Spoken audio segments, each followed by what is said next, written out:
Good morning students. Today's we discuss about collection of data. First chapter हमारा था introduction of business statistics and next chapter क्या है collection of data. Collection of data में क्या आ जाता है कि हम किस तरह का डाटा यूज़ करते हैं स्टैटिस्टिक्स में. अब स्टैटिस्टिक्स में हम फर्स्ट हमारा डेटा कौन सा होता है क्वांटिटेटिव डेटा को यूज़ किया जाता है. स्टैटिस्टिक्स में हम क्वांटिटेटिव डेटा को यूज़ करते हैं, क्वालिटेटिव डेटा का यूज़ नहीं किया जाता. क्वांटिटेटिव डेटा क्या होता है जिसमें हम न्यूमेरिकल कंक्लूजन निकाल सकते हैं, कोई ना कोई हमारा उससे न्यूमेरिकल एक्सप्रेशन निकलता है. ठीक है, तो वो हम उसमें यूज़ करते हैं जिसमें न्यूमेरिकल आंसर निकलता है. और qualitative aspect like intelligence, honesty, good, bad has no significance in statistics. क्या कह रहे हैं कि जो क्वालिटेटिव एस्पेक्ट्स होते हैं ना उसको स्टैटिस्टिक्स में नहीं लिया जाता, लेकिन जो क्वांटिटेटिव एस्पेक्ट होते हैं उसी को ही स्टैटिस्टिक्स में लिया जाता है. ठीक है, अब नेक्स्ट आ जाता है. अब डेटा किस किस तरह के होते हैं. डेटा दो तरह के होते हैं. फर्स्ट होते हैं primary and secondary data. Primary data क्या होता है फर्स्ट हैंड डाटा, जिसको जब हम रिसर्च या कोई काम करें उसको हम फर्स्ट टाइम उस डेटा को यूज़ करें, मतलब फर्स्ट हैंड इंफॉर्मेशन बोला जाता है. फर्स्ट हैंड इंफॉर्मेशन क्या है कि जब हम फर्स्ट टाइम मतलब क्या है data collected by the investigator for the own purpose for a first time. जब हम डेटा कलेक्ट करें फर्स्ट टाइम, ठीक है, उसको बोल देते हैं प्राइमरी डेटा. अब प्राइमरी डेटा क्या होता है फर्स्ट हैंड इंफॉर्मेशन निकाली जाती है. एग्जाम्पल देखो इसमें दे रखा है to illustrate you can interest in studying the socio economic status on of those students studying in BBA first class who secured first division in 12th examination. अब हम क्या कह रहे हैं कि BBA फर्स्ट ईयर के जो भी स्टूडेंट्स हैं उनका सोशियो और इकोनॉमिक स्टेटस को हम चेक करना चाहते हैं जिन्होंने फर्स्ट डिवीज़न गेट की थी किसमें 12th क्लास में. अब क्या करें, अब हमें उनको क्या करना है सोशियो और इकोनॉमिक स्टेटस चेक करना है. सोशियो इकोनॉमिक स्टेटस चेक करने के लिए हम क्या चेक करेंगे उनकी मतलब क्या है इकोनॉमिक, मतलब उनके पास जैसे पॉकेट अलाउंस कितनी है, उनके फैमिली की इनकम कितनी है, एजुकेशन स्टेटस कितना है, मतलब फैमिली मेम्बर्स कितने हैं, उनकी लाइकिंग्स वगैरह कितनी. तो क्या करें हम उनकी फर्स्ट टाइम उस डेटा को कलेक्ट करें तो वो क्या आ जाएगा प्राइमरी डाटा. लेकिन सेकेंडरी डाटा क्या होता है, सेकेंडरी डेटा वो होता है सेकेंडरी डेटा में क्या आ जाता है. सेकेंडरी डेटा देखो सेकेंडरी डाटा में क्या आ जाता है जो कि हम ऑलरेडी इन एग्जिस्टेंस, मतलब जो चीज़ हमने पहले से ही सर्च कर रखी है लेकिन हम उसको अपने वर्क के लिए उसको यूज़ कर रहे हैं. ठीक है, जैसे गवर्नमेंट की कुछ पब्लिकेशंस होती हैं तो वो उन्होंने पहले से पब्लिश कर रखा है, जस्ट हमें कोई अपना रिसर्च करना है, कोई काम करना है और उसमें वो हमारे लिए बेनिफिट है, वो हमारे लिए हम उसको यूज़ कर सकते हैं. तो हम क्या कर रहे हैं उसको यूज़ कर रहे हैं. Data collected by other person are called secondary data.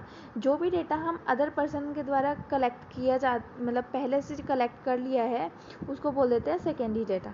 ठीक है, क्लियर हो गया सेकेंडरी डेटा. नेक्स्ट आ जाता है इसमें difference between primary and secondary data. Primary and secondary data के बीच में डिफरेंस करना है. डिफरेंस इन ओरिजिनलिटी.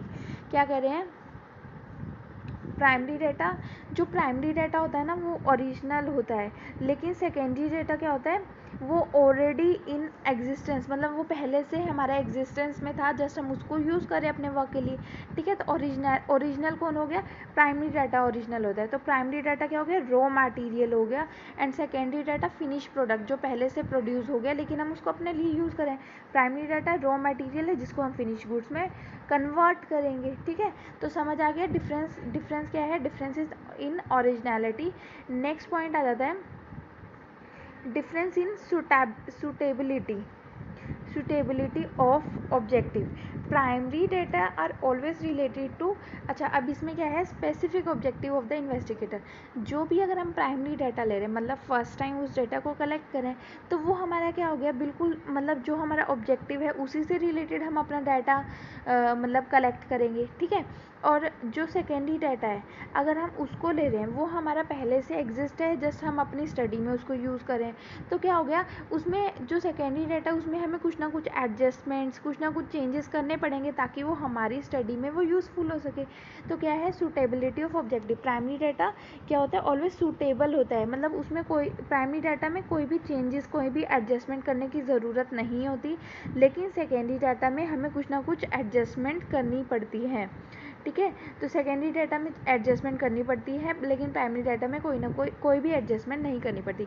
नेक्स्ट आ जाता है difference in cost of collection.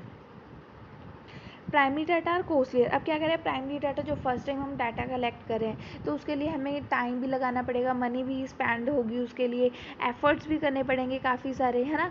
लेकिन अगर हमारा सेकेंडरी डाटा है, सेकेंडरी डाटा मतलब वो हमारा पहले से ही पब्लिश है, जैसे हम उसको उठा रहे हैं अपनी स्टडी में, ठीक है, तो वो सेकेंडरी डाटा क्या हो जाता है, लेस एक्सपेंसिव हो जाता है। लेकिन प्राइमरी डाटा जो होता है वो काफ़ी सारा एक्सपेंसिव होता है, कॉस्टलियर होता है, उसमें टाइम, मनी एंड एफर्ट्स लगते हैं। ठीक है, नेक्स्ट आ जाता है, सो क्लियर हो गया primary data and secondary data. Primary data means first hand data, secondary data मतलब सेकेंड हैंड डाटा। ठीक है, क्लियर है। नेक्स्ट आ जाता है हमारा, अब नेक्स्ट है methods of collecting primary data. Primary data को कलेक्ट करने के कौन कौन से मैथड्स हैं। नंबर फर्स्ट है direct personal investigation, indirect oral investigation, information from correspondence mail, questionnaire method and schedule send through enumerator. अब ये देखो, इनको अच्छे से डिस्कस करते हैं। देखो फर्स्ट क्या है, डायरेक्ट पर्सनल इन्वेस्टिगेशन। पर्सनल मतलब फेस टू फेस इंटरेक्शन होगी, ठीक है, फेस टू फेस कांटेक्ट होगा। तो पर्सनल इन्वेस्टिगेशन है data collected personally by the investigator. Data हम कलेक्ट करें पर्सनली, फेस टू फेस जाके उनसे बात कर रहे हैं और डेटा को कलेक्ट कर रहे हैं। ठीक है, तो इनएम्यूरेटर, इसमें एक पर्सन होता है जो कि डेटा को कलेक्ट करता है, उसको बोलते हैं इनएम्यूरेटर। ठीक है, data are collecting by asking questions. जो भी इंफॉर्मेशन जिससे हमने लेनी है, इंफॉर्मेशन लेनी है, उससे हम क्या करते हैं, डायरेक्टली क्वेश्चंस पुट करते हैं और मतलब डेटा कलेक्ट कर लेते हैं। तो ये क्या हो गया, अब अगर किसी के साथ फेस टू फेस जाकर उनसे बात करनी है, ठीक है, तो हमें उसके लिए हम अभी कितने लोगों से बात कर लेंगे, 1 2 10 20 30 40, लेकिन हम कितने अनलिमिटेड बंदों से तो बात नहीं कर सकते। तो ये क्या हो गया, फील्ड क्या है, इन्वेस्टिगेशन क्या है, लिमिटेड होता है। डिग्री ऑफ ओरिजिनलिटी, इसमें ओरिजिनलिटी होती है क्योंकि हम एक के पास जाकर हम बात करें। इंफॉर्मेशन हम सीक्रेट रख सकते हैं। नेक्स्ट रहता है lots of expertise, care and devotion चाहिए होता है कि हमें बहुत एक्सपर्टाइज चाहिए हर एक पर्सन के पास जाके अपनी बात कहने के लिए। ठीक है, नेक्स्ट आ जाता है, इसके मेरिट्स क्या है, मेरिट्स ईजी हैं, एक बार देख लेना। क्या है, ओरिजिनलिटी, ओरिजिनल होता है, एक्यूरेसी, ज़्यादा मतलब सारे के पास जाके बात करें तो एक्यूरेसी होती है, रिलायबल होता है, यूनिफॉर्म डाटा हम कलेक्ट कर लेते हैं। ठीक है, नेक्स्ट डीमेरिट्स चेक कर लेना। क्या है, not proper for wide area, हम वाइड एरिया में यूज़ नहीं कर सकते, हम हर एक पर्सन के पास जाके 100% के पास चल जाएंगे, उससे ज़्यादा तो नहीं जा सकते ना। तो क्या हो जाएगा, वाइड एरिया में ये यूज़ नहीं किया जा सकता। पर्सनल बायस हो सकती है कि इन्वेस्टिगेटर खुद से उनसे क्वेश्चन पुट करे, कि आप पता उसको मतलब अपनी स्टडी के लिए वो चीज़ ना चाहिए, वो अपने बायसनेस मतलब कर सकता है। कॉस्टली है, हर एक बंदे के पास जाओ, टाइम लगाओ, मनी लगाओ, एफर्ट्स लगाओ, रॉन्ग कंक्लूजन भी आ सकता है। ठीक है, नेक्स्ट आ जाता है, नेक्स्ट आता है indirect oral investigation. Indirect oral investigation क्या है, इंफॉर्मेशन नॉट फॉर दूस पर्सन। अब क्या करते हैं, इसमें हम इनडायरेक्ट मेथड को अडॉप्ट करें। इनडायरेक्ट मेथड क्या है कि हम उन जिससे हमें इंफॉर्मेशन चाहिए हम उसके पास नहीं जा रहे, हम थर्ड पार्टी के पास जाके और उनसे इंफॉर्मेशन ले रहे हैं। मतलब कि information not from Dooj person from home information is needed, हम उसके पास नहीं जा रहे बट हम कलेक्ट कर रहे हैं अदर पर्सन से या थर्ड पार्टी से।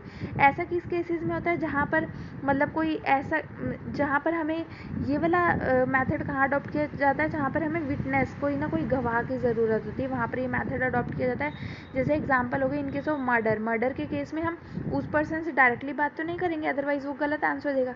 हम थर्ड पर्सन के पास, उसके फ्रेंड्स, रिलेटिव, नेबर्स या विटनेसेस के पास जाके उनसे इंफॉर्मेशन लेता है। तो वो क्या हो गया, इनडायरेक्ट ओरल इन्वेस्टिगेशन मेथड। ये क्या हो गया, सूटेबिलिटी एक बार देख लेना क्या है इसमें। इन्वेस्टिगेशन क्या होती है, लार्ज होती है, not possible for direct contact इसमें नहीं होता। ठीक है, नॉट कैपेबल, इग्नोरेंस भी अगर मे भी हो सकता है, थर्ड पार्टी इसको सीरियस ना ले और इग्नोर कर दे, है ना। और जैसे इसमें इंक्वायरी कमीशंस वगैरह से हम ये डाटा कलेक्ट करते हैं। नेक्स्ट आ जाता है, अच्छा इसके मैथड से एक बार चेक कर लेना। क्या है, वाइडर एरिया, लेस कॉस्टली होते हैं, ये देख लेना, ठीक है। नेक्स्ट ये देखो, नेक्स्ट रहता है information from local source. Local source और कोरेस्पोंडेंट, हम क्या करते हैं, हम किसी लोकल सोर्स मतलब किसी अथॉरिटी को अपॉइंट करते हैं, किसी पर्सन को अपॉइंट करते हैं कि हमारा जो डाटा है उसको निकलवाने के लिए हम किसी थर्ड पर्सन को या थर्ड अथॉरिटी को अपॉइंट करते हैं। जैसे एग्जांपल हो गया, न्यूज़पेपर एजेंसीज होगी, वो हर जगह जाकर डाटा तो नहीं लाते, वो क्या करते हैं, अपॉइंट करते हैं अपने नीचे काफ़ी सारे पर्सनस को, है ना। तो वो क्या हो जाएगा, ये इंफॉर्मेशन फ्रॉम लोकल सोर्स और कोरेस्पोंडेंस, ठीक है। अब इसके क्या हो जाएगा, accuracy of data, accuracy of data is only more less needed, regular and continuous information चाहिए होती है, ठीक है। एरिया ऑफ इन्वेस्टिगेशन इसमें लार्ज होता है, जर्नल मैगजीन्स इसमें ये वाला मेथड अडॉप्ट किया जाता है। नेक्स्ट आ जाता है, नेक्स्ट रहता है mail questionnaire method. Mail questionnaire method क्या हो जाता है, मेल क्वेश्चनियर मैथड में हम क्या करते हैं, हम एक क्वेश्चनियर प्रिपेयर कर लेते हैं, लिस्ट जिसमें लिस्ट ऑफ क्वेश्चंस होते हैं और रिलेटेड टू जो भी हमारा सब्जेक्ट मैटर है उससे रिलेटेड क्वेश्चंस प्रिपेयर करते हैं और उसको मेल कर देते हैं बाय पोस्ट, मतलब उनके पास सेंड कर देते हैं जिसे हमें इंफॉर्मेशन चाहिए। तो उनको बोलते हैं, रिक्वेस्ट करते हैं कि आप हमारे मतलब क्वेश्चन का आंसर देना, ठीक है। तो वो क्वेश्चन का आंसर दे देते हैं। नेक्स्ट ये क्या हो गया, सूटेबल होता है वाइड एरिया में, जस्ट हमें मेल करना है। इंफॉर्मेशन आर एजुकेटेड, मतलब वही पर्सन इंफॉर्मेशन दे सकता है जो एजुकेटेड है, क्योंकि फिर मतलब अगर वो अनएजुकेटेड है तो वो पढ़ नहीं पाएगा, है ना। तो इलिटरेट पर्सन नहीं पढ़ पाएगा, तो फिर वहाँ पर ये सूटेबल नहीं होता। नेक्स्ट आता है मेरिट, इकोनॉमिक होता है, ज़्यादा टाइम वेस्ट नहीं करना पड़ता, जैसे हमें मेल करना है, ठीक है। ओरिजिनलिटी होती है, वाइडर एरिया में हम इसको यूज़ कर सकते हैं। इसके डीमेरिट्स हैं, डीमेरिट्स में क्या है, lack of interest, lack of flexibility, limited use मतलब क्या है, वही सेम पॉइंट आ गया, अनएजुकेटेड पर्सन के लिए ये नहीं है, मतलब यूज़ नहीं कर सकते, बायसनेस आ जाती है।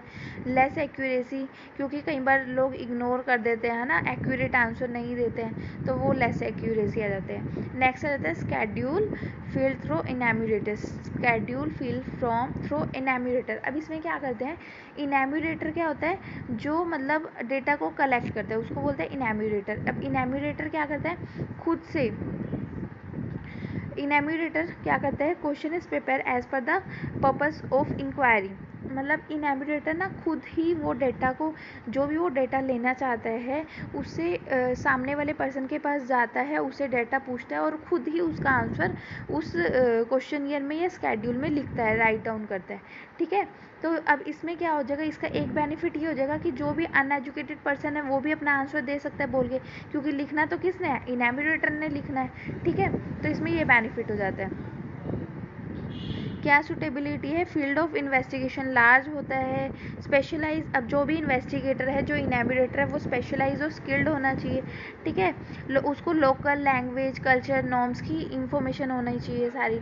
अब wide coverage, accuracy, personal contact, सबके पास जाके बात करता है, इम्पार्शियलिटी कंप्लीट, ठीक है। नेक्स्ट आ जाता है essential qualities of a good questionnaire. Essential qualities, जब हम क्वेश्चनियर प्रिपेयर करते हैं तो उसके अंदर क्या मतलब क्वालिटीज़ होनी चाहिए, लिमिटेड नंबर ऑफ क्वेश्चन, ऐसा ना हो कि इतने सारे क्वेश्चनों के सामने वाला पर्सन मतलब ये कर दे कि मुझे देना ही नहीं है आंसर, इतने सारे क्वेश्चन का कौन रिप्लाई करेगा, नॉर्मली ये होता है ना। तो इसलिए हमें लिमिटेड नंबर ऑफ क्वेश्चन होने चाहिए जब एक गुड क्वेश्चनियर बना रहे हैं। सिंप्लिसिटी होनी चाहिए क्वेश्चनियर में, सिंपल और क्लियर होना चाहिए। Proper order of questions, proper order होना चाहिए। नो अनडिज़ायरेबल क्वेश्चंस नहीं होने चाहिए उसमें, ठीक है, जो सामने वाले की फीलिंग्स को हर्ट करे, ठीक है। लेस चेंज ऑफ पार्शियली, क्या है, कंट्रोवर्शियल क्वेश्चंस नहीं होने चाहिए।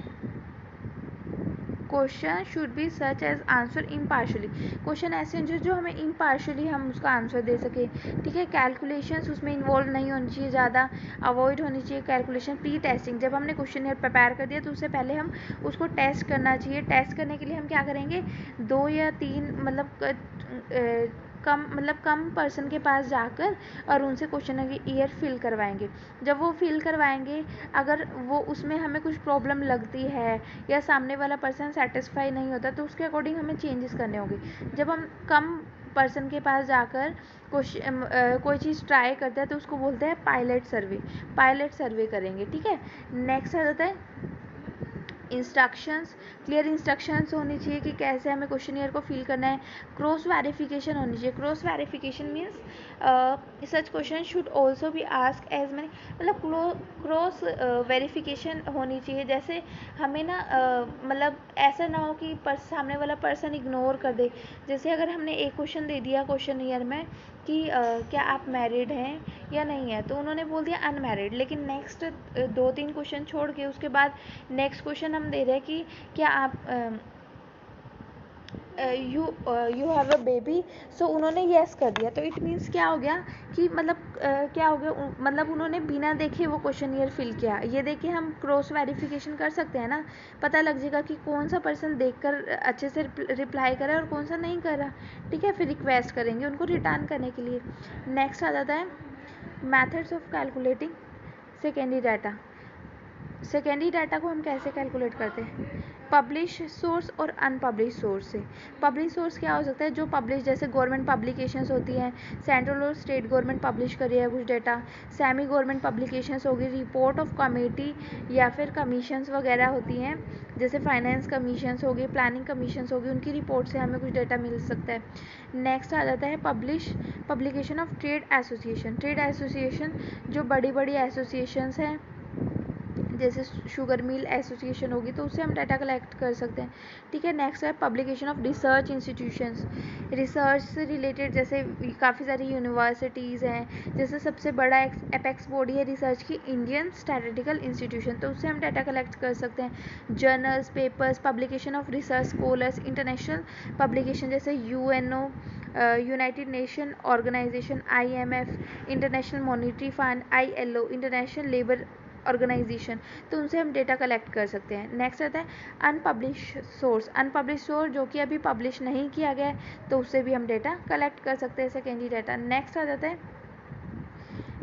जाता है हमारा इसके क्वेश्चंस हैं, जो भी मतलब बुक के एंड में काफ़ी सारे क्वेश्चंस दिए हुए हैं, इसको गो थ्रू कर लेना, ठीक है। Thank you class.